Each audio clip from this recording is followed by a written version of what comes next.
자, 민규쌤입니다. 자, 일본사 지금 보고 있고요. 일본 고대사까지는 작년 영상 일부를 지금 편집해서 올려놨고, 그 이후에 이제 막부의 등장 파트는 프린트가 좀 많이 바뀌어서 새롭게 지금 다시 촬영을 하고 있습니다. 자, 역시 이제 교과서 2단원에 해당하는 부분을 앞뒤에 좀 떨어져 있는 부분을 묶어서 지금 설명을 하는 거라서 교과서 페이지를 잘 살펴보시길 바래요.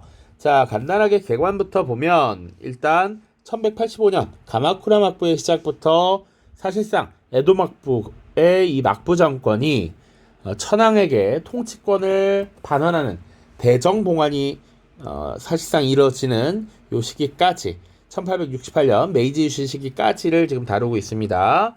자, 그 전까지 우리가 뭘 다뤘냐면 일본의 고대 역사를 쭉 다뤘습니다. 자, 그래서 일본의 신석기 시대인 조몬 시대,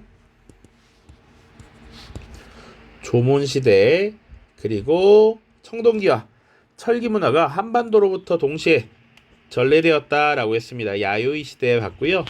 그리고 나서 이제 일본이 보통 그 권력을 이제 권력자가 어디에 위치했는지, 그러니까 대략 수도의 위치를 가지고 무슨 시대 이렇게 표현한다라고 했습니다. 자, 그래서 야마토 정권 시기, 그래서 쇼토쿠 태자, 다이카게신 이런 거 다뤘고요. 그 이후에 나라 시대, 그리고 헤이안 시대 이렇게 다뤘습니다. 자, 우리가 뭘 다뤘냐면 이 헤이안 시대 말기가 되면 지방의 호족 세력들에 의해서 장원의 형성이 늘어난다. 그래서 지방 호족들의 대토지 소유가 늘어나게 되고 이런 토지들을 지켜내기 위해서 무사들을 고용하게 되었다. 그러면서 이 무사들의 세력이 점점 커지고 무사단이 형성되었다. 요런 얘기까지 했습니다. 자, 그래서 이렇게 성장한 무사들이 나중에는 기존의 귀족과 이 천황 세력을 넘어서 사실상 정치적인 실권을 가지게 되면서 일종의 막부라고 하는 일본 특유의 정치 체제가 등장합니다. 그러니까 천황은 상징적 존재가 되고 이 쇼군 당시 장군에게 사실상 정치적 권한을 위임하는 이런 형태가 전개가 된다라고 보시면 되겠어요. 자, 그래서 가마쿠라 막부, 무로마치 막부, 그리고 전국 시대와 에도 막부 이렇게 다룰 텐데 보통 막부 앞에 이렇게 붙는 호칭은 당시 막부가 위치했던 쇼군이 거주했던 지역의 이름이다라고 보시면 되겠습니다. 자, 그래서 최초로 등장했던 막부는 가마쿠라 막부이고요. 자, 150여 년 정도의 이 집권 기간을 가지고 있었다라고 보시면 되고 그 이후에 등장한 것이 무로마치 막부입니다. 조금 차이를 보자면 이 가마쿠라 막부는 관동 지방에 위치하고 있습니다.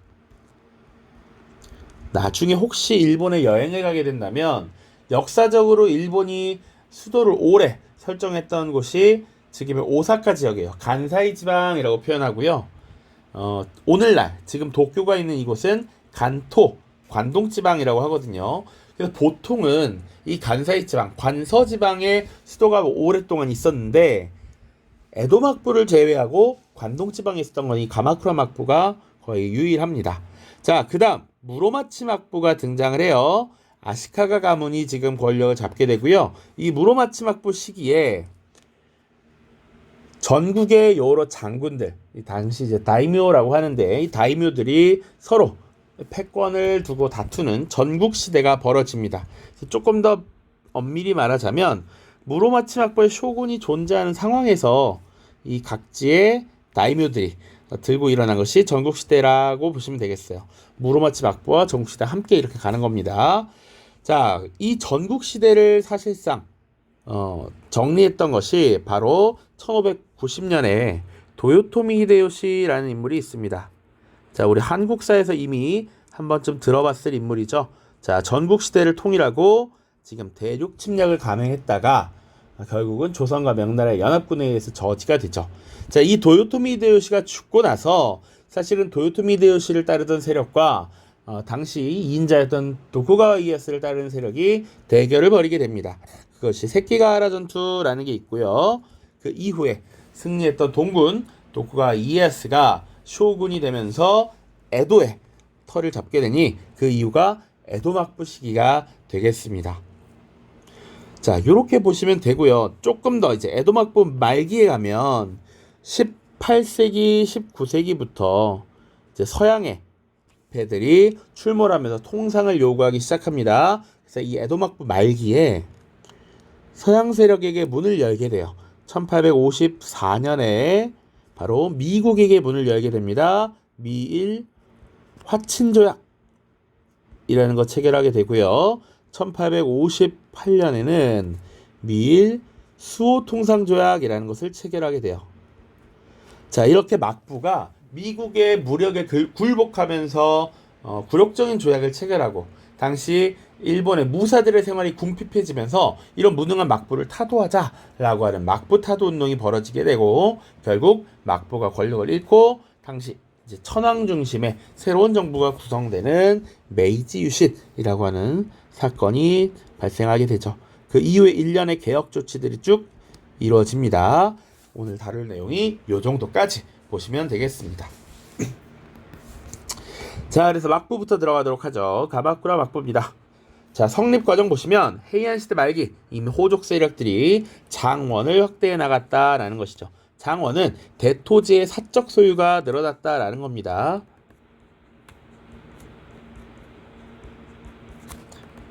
대토지 소유 경향이 강화되었다.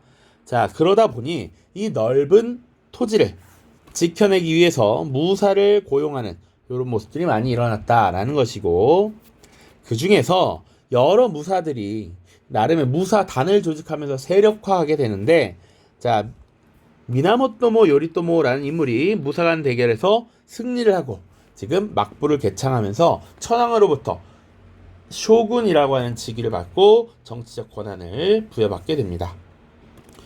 자, 그래서 막부에서는 최고 권력을 가진 가장 높은 위치의 무사를 쇼군이라고 합니다. 세이다이 쇼군, 그래서 정의대장군이라고 표현하고요.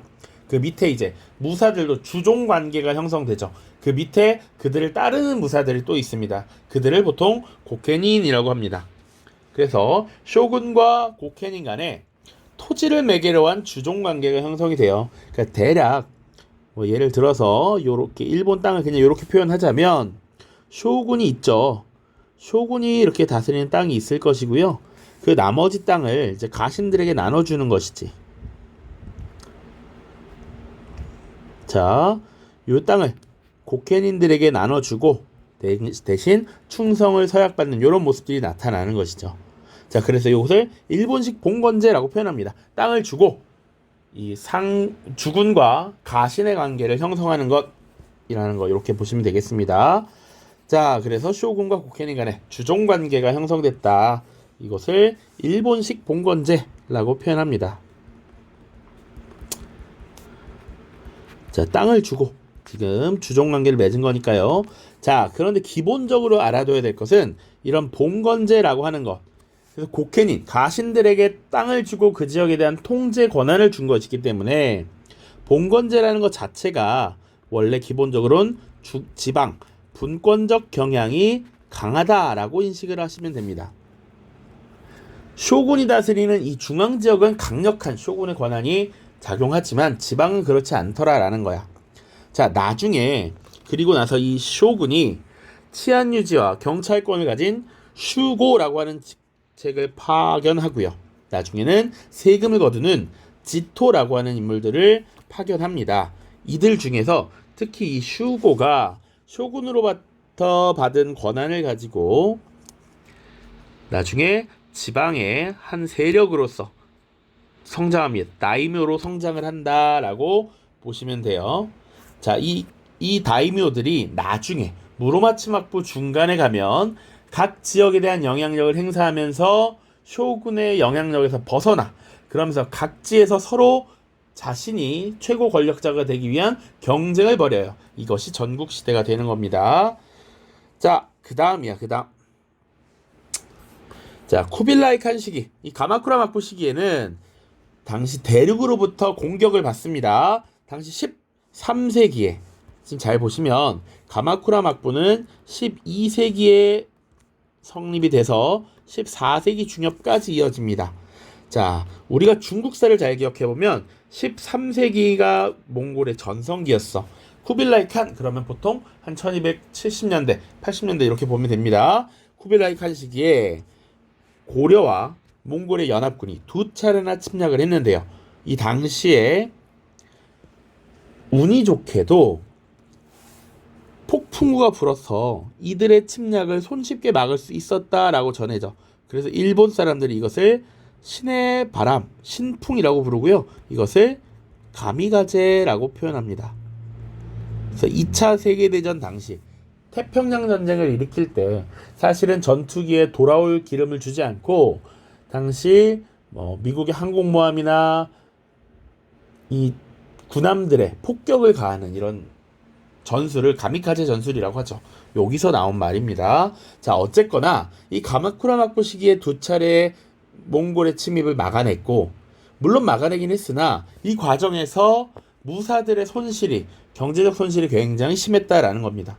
그러나 막부가 이걸 제대로 보상해주지 못했다. 그래서 막부의 기반인 무사들이 몰락함으로써 가마쿠라 막부가 결국 쇠퇴했다라는 거 보시면 되고요. 자, 경제적으로는 어떤 특징을 가졌냐면 경작지가 늘어났고요. 일부 지역이 이모작이 보급됐고요. 수공업과 상업이 발달했다. 전반적으로 경제가 성장하더라. 물론 이 경제 파트가 출제가 되기는 매우 어려울 것입니다. 그러나 기본적으로 시간이 지나면 지날수록 경제가 성장하고 있다. 이건 기억해야 돼. 자, 그 다음 경제적으로 그러다 보니 정기적인 시장이 결성되었고 개설이 됐고 송나라의 동전을 대량으로 수입해서 사용하는 모습들도 있었습니다. 요거까지 같이 보시면 됩니다. 가마쿠라 막부야, 미나모토모 요리토모 주종관계, 그래서 일본식 봉건제의 형성, 쿠빌라이 칸 시기 고려와 몽골의 연합군의 침입 두 차례 막아냈다. 그러나 그것 때문에 쇠퇴했다. 경제적으로는 송나라의 동전을 대량으로 수입해서 사용했다 정도 보시면 됩니다. 자, 그 다음 무로마치 막부입니다. 가마쿠라 막부가 무너지고 나서 아시카가 가문의 다카우지라고 하는 인물이 새롭게 막부를 개창합니다. 자, 그런데 이 혼란 시기에 아시카가 가문이 쇼군의지를 이어가면서 막부가 교체되는 이 혼란한 시기에 천황이 다시 탈출해서 쇼군으로부터 정치적 권위를 빼앗아 오려는 시도를 했었어. 그러면서 천황을 데리고 있는 세력과 천황이 벗어난 세력이 나뉘게 됩니다. 그래서 먼저 남북조의 대립이 시작되고요. 결국 무로마치 막부를 세웠던 아시카가 가문의 요시미스가 이 남북조를 통일하게 됩니다. 자, 굳이 나올 부분 아니고 자세하게 알 필요가 없어서 그런데 당시 천황이었던 고다이고 천황이 탈출을 시도합니다. 그래서 이 아시카가 가문이 가지고 있던 정치적 권리를 다시 되찾으려고 시도했어. 자, 그런데 실패했다라고 보시면 돼요. 자, 이 무로마치 막부는 요 정도 보면 되고요. 중간에 막부의 세력이 약해지면서 전국시대로 나아가는 걸 바로 보면 됩니다. 자, 무로마치 막부의 세력이 약화되자 쇼군 자리를 둘러싼 정치적 대립이 커졌습니다. 자, 원래 왕자들끼리 싸우는데 무사들끼리도 당연히 힘 있는 자들이 싸울 수 있겠지. 자, 그 과정에서 쇼군의 권위는 굉장히 하락했고요. 다이묘들 간의 하극상이 벌어집니다. 기존에 파견되었던 슈고가 슈고 다이묘라고 해서 지방의 한 세력으로 성장하는데 그들 중에 강력한 사람들이 이 전국시대의 경쟁, 패권 경쟁을 벌이는 센코쿠 다이묘로 성장하더라. 전국시대의 대장군이라는 의미야. 그 정도로 보면 돼요.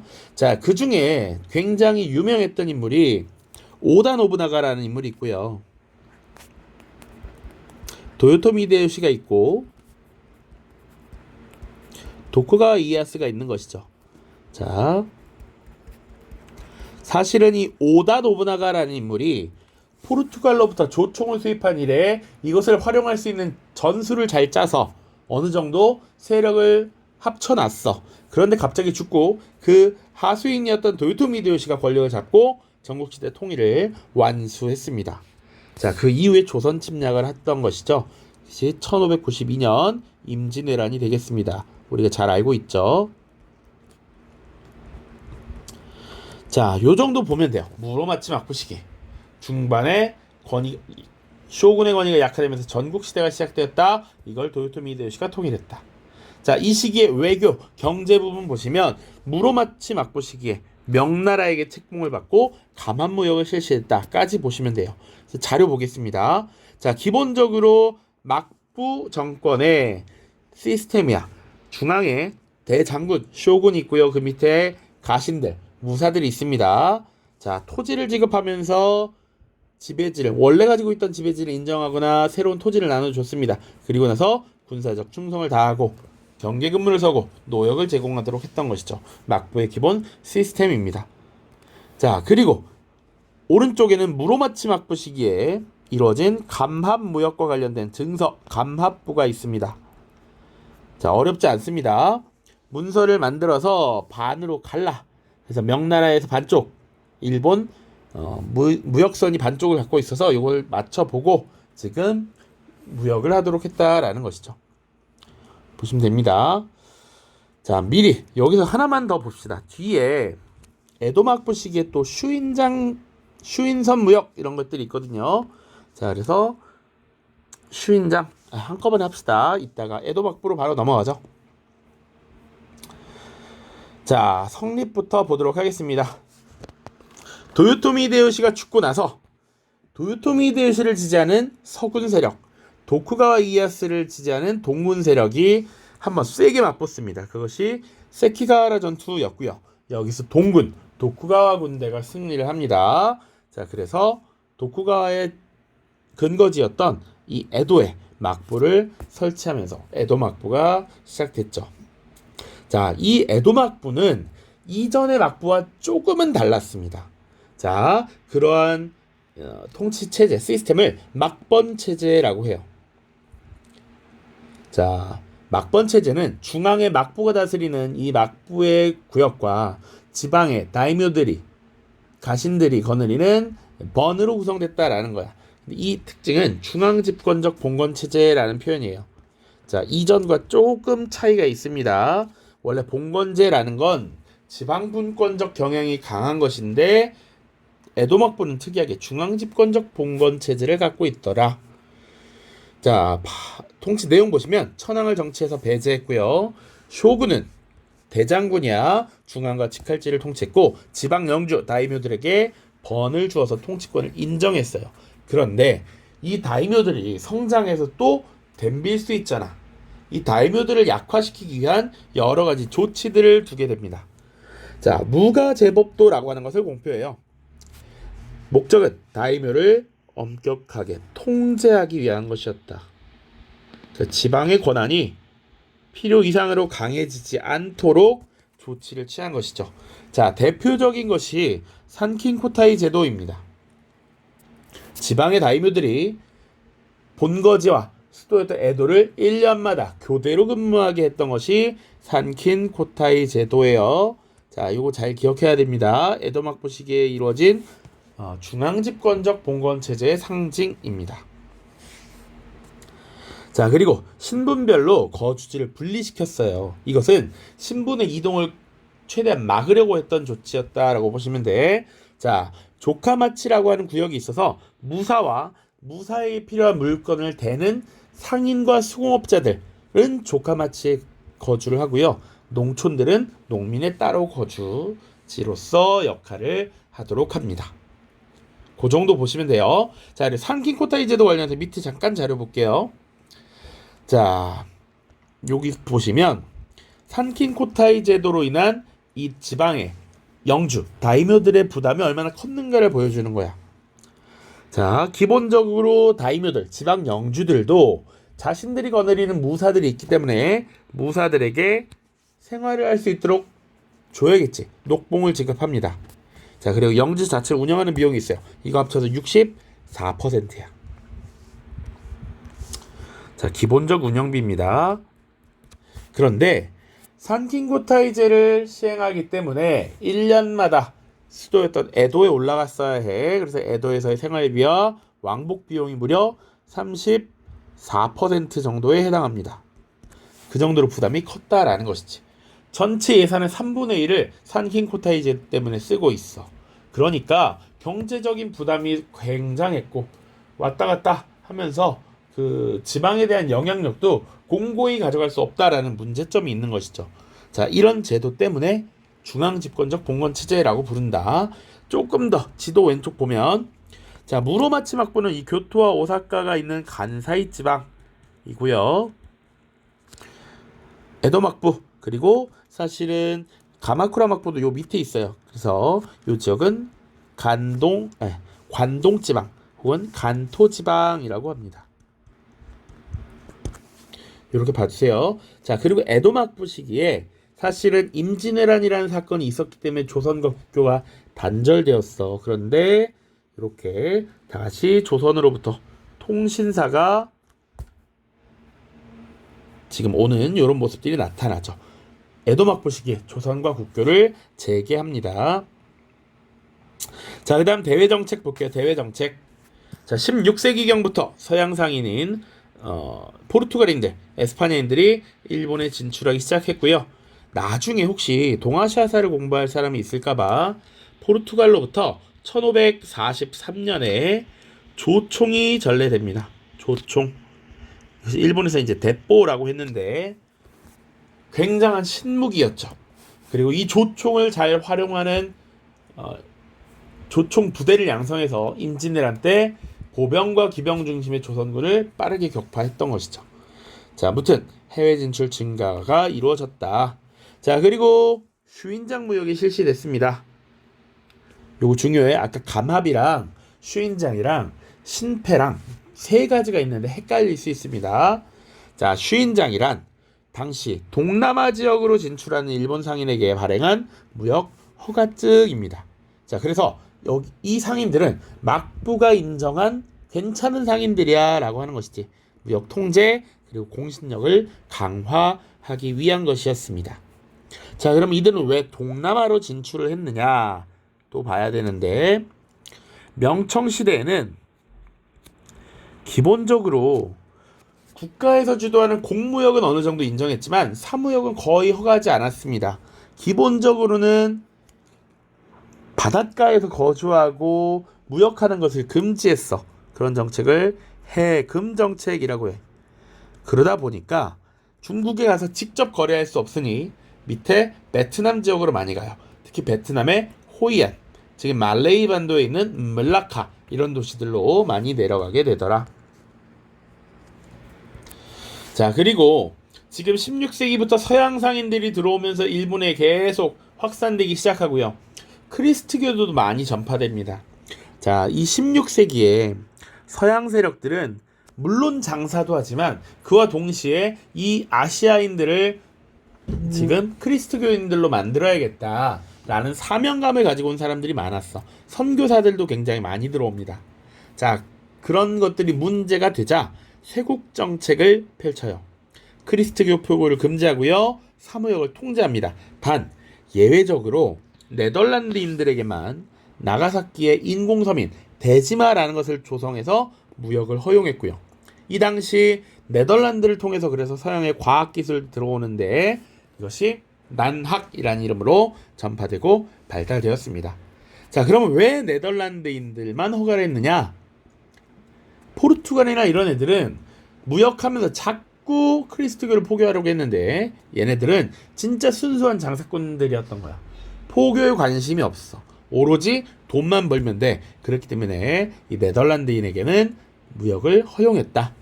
자, 그래서 이 대표적인 거 하나만, 난학이라고 하는 것이 전파되면서 서양의 의학, 의료기술이 들어옵니다. 특히 해부학 관련 서적이 들어오게 되는데요. 대표적인 것으로 해체신서라고 하는 것이 있어요. 해체신서.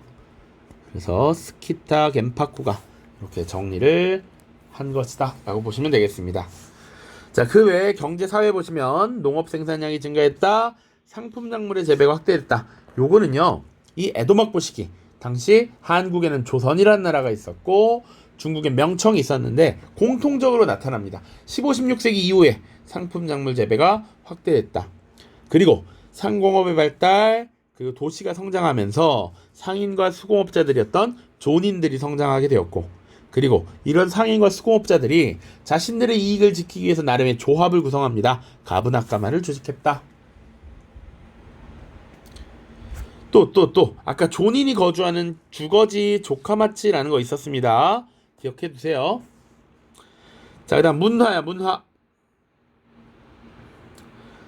자, 에도 막부는 조선과의 관계를 다시 회복하고 국교를 재개했다라고 했습니다. 조선 통신사들에 의해서 다양한 문화들이 전파되는데 성리학과 양명학이 전파되었다라는 것. 자, 그리고 난학이 발달했다라고 나와 있습니다. 아까 썼던 거 굳이 안 써도 되겠네요. 여기 다 써놨죠? 자, 보시면 네덜란드인에 의해서 서양 학문이 전파되었는데 대표적인 것이 스키타 겐파쿠가 쓴 해체 신서이다. 해부학이 많이 발달했다. 자, 그리고 상인과 수공업자들, 존인이라고 했는데 이런 서민들이 즐길 수 있는 문화가 발달하더라. 연극이었던 가부키, 풍속화였던 우키요에 같은 것이었다. 특히나 이 우키요에 같은 것은 역으로 이제 서양 미술에 영향을 주기도 했습니다. 그래서 저기 고흐의 탕기영감이라는 작품 보면 막 또 비슷한 풍이 드러나기도 합니다. 자, 그 외에 이제 국학운동이라는 게 나타나요. 고대 일본의 정신으로 돌아가자. 덴노의 존엄을 주장했습니다. 나중에 19세기 존왕양이 운동에 영향을 미쳤다.